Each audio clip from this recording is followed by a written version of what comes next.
कश्मीर की समृद्ध सांस्कृतिक विरासत संरक्षित रखने तथा उसे देश विदेश में प्रमोट करने के लिए हृदय से साधुवाद देता हूं।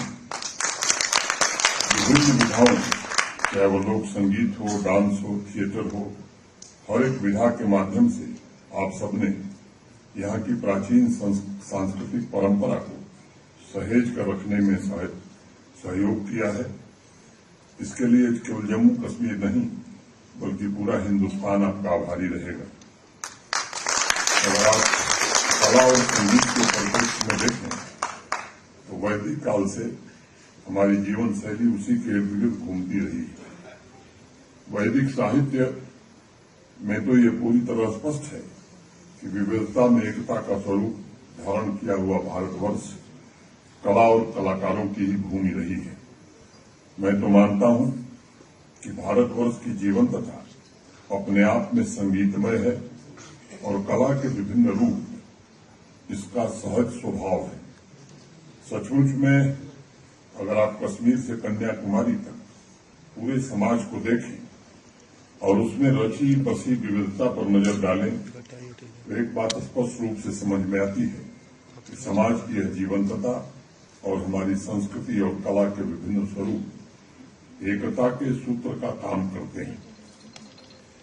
विविधता में एकता, यही हमारी सबसे बड़ी ताकत है और इसलिए जम्मू कश्मीर के कलाकार जब तमिलनाडु के कलाकारों के साथ मिलकर के परफॉर्मेंस देते हैं तो हम सिर्फ कला का प्रदर्शन नहीं करते बल्कि राष्ट्र की एकता और अखंडता के संकल्पों को भी मजबूत बना रहे हैं। आज इस बात का जिक्र करना मैं आवश्यक समझता हूं कि पिछले 4-5 वर्षों में जम्मू कश्मीर की कला संस्कृति और ऋषि सूफी संतों की परंपरा को पुनर्जीवित करने के लिए अथक प्रयत्न किए गए।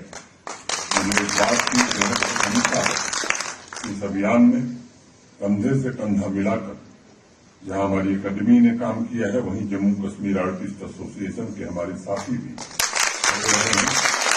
और विभिन्न विधाओं के कलाकारों को जोड़कर उन्होंने जम्मू कश्मीर आर्ट तथा कल्चर अकादमी के माध्यम से जम्मू कश्मीर की लोक परंपराओं को संरक्षित करने का एक भगीरथ प्रयास किया है। हमारे सेक्रेटरी आज नहीं है, बीच में वो बीमार हो गए थे, अब ठीक है।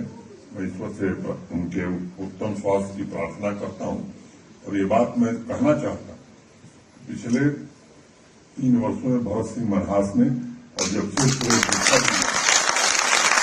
इस डिपार्टमेंट का दायित्व संभाला है उसमें और तेजी आई है। एक लंबे समय बाद आजादी के अमृत कालखंड में जम्मू कश्मीर में मुझे लगता है कि सांस्कृतिक पुनर्जागरण का एक नया अध्याय प्रारंभ हुआ। सांस्कृतिक परंपराओं और कला जगत के लिए एक नई सुबह, नई आशा और नई आकांक्षा का जन्म हुआ है। इस बात को हम सबको याद रखना चाहिए कि जब भी समाज का सर्वांगीण विकास होता है तब लोक कला, साहित्य, विजुअल आर्ट जैसे क्षेत्रों में भी गतिशीलता पैदा होती है। संगीत साधना करते हैं, कोई म्यूजिकल ग्रुप बैठकर संगीत का सुर छेड़ता है तो वो सही मायने में कला की परंपरा को पोषित कर रहा होता है।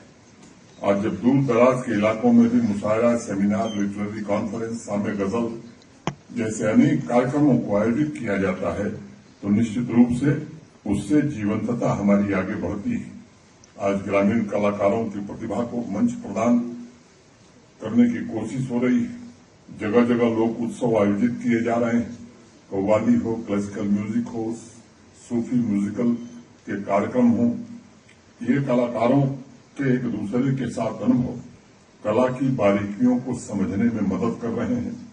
पिछले कुछ वर्षों में अनेक ऐसे नीतिगत निर्णय हुए हैं जिससे जम्मू कश्मीर के कलाकार देश के दूसरे हिस्सों में भी बड़ी मात्रा में जा रहे हैं, अपनी कला की प्रस्तुति दे पा रहे हैं। अनेक प्रकार के एक्सचेंज प्रोग्राम्स के माध्यम से अन्य प्रदेशों के कलाकार भी यहां आ रहे हैं और वहां के परंपरा के तत्वों को सीखकर उसका प्रसार भी हो रहा है। देश के दूसरे राज्यों में जम्मू कश्मीर के कला संस्कृति को प्रसिद्धि भी मिल रही। आज जिस प्रकार से भारत में सामाजिक आर्थिक व्यवस्था के महत्वपूर्ण सेक्टर्स में प्रगति हुई है, या मैं कहूं कि नई ऊंचाइयां देश छू रहा है, उसी प्रकार कला जगत भी सांस्कृतिक परंपराओं तथा कला के विविध रूपों को नई पहचान और नई आकार दे रहा है। इसके लिए मुझे लगता है कि हम सबको मिलकर के अभी इस प्रयास को आगे और बढ़ाना होगा। अनेक अवसरों मैंने इस बात को दोहराया कि जम्मू कश्मीर का एक एक कलाकार न सिर्फ इस मिट्टी की विविध सांस्कृतिक परंपराओं का प्रतीक है, बल्कि वह पूरे देश में इस जन्नत का ब्रांड एम्बेसडर भी है। मैं चाहता हूं कि सभी कलाकार इस संकल्प के साथ काम करें कि आने वाले भविष्य में जम्मू कश्मीर एक भारत श्रेष्ठ भारत की अनमोल परंपरा और विरासत के अभियान में अग्रणी होगा तथा अन्य प्रदेशों के सामने एक नया आदर्श जम्मू कश्मीर प्रस्तुत करेगा। एक बार मैं पुनः सभी कलाकार साथियों को बहुत बहुत शुभकामनाएं देता हूं। मेरी आप लोगों से अपेक्षा तथा राष्ट्र विरोधी तत्वों के सफाये में भी हमारे कलाकार और कला से जुड़े साथी बढ़ चढ़ करके हिस्सा लें, ताकि आने वाली नस्लें हमारी अमन और मोहब्बत के साथ जिंदगी बसर कर सकें। आप सब जानते हैं कि अभी 3 दिन पहले ही रियासी में मानवता के खिलाफ एक जघन्य अपराध आतंकवादियों ने किया है। उससे कला जगत, साहित्य, समाज का हर एक वर्ग व्यथित है और सबके मन में गुस्सा है। मैं उनके गुस्से को समझ सकता हूं और आज इस मंच से मैं सभी नागरिकों को ये यकीन दिलाना चाहता हूं कि सिक्योरिटी फोर्सेस और हमारे जम्मू कश्मीर पुलिस के सूरवीरों के हौसलों पर हमें भरोसा रखने की जरूरत है। आतंकवादियों और उनके सपोर्टर्स का जम्मू कश्मीर की इस मिट्टी से नामो निशान मिटा करके ही हम चैन लेंगे। आज मैं आपको कुछ कहना चाहता हूं। फहमीदा रियाज ने अपने नज्म के जरिए कुछ ऐसा ही संदेश दिया था। मैं चंद लाइनों के साथ आपके सामने प्रस्तुत करके अपनी वाणी को विराम दूंगा। कुछ लोग तुम्हें समझाएंगे, वो तुमको खौफ दिलाएंगे।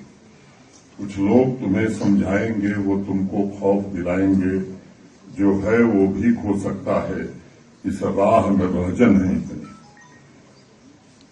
इस राह में रहजन है इतनी, कुछ और यहां हो सकता है।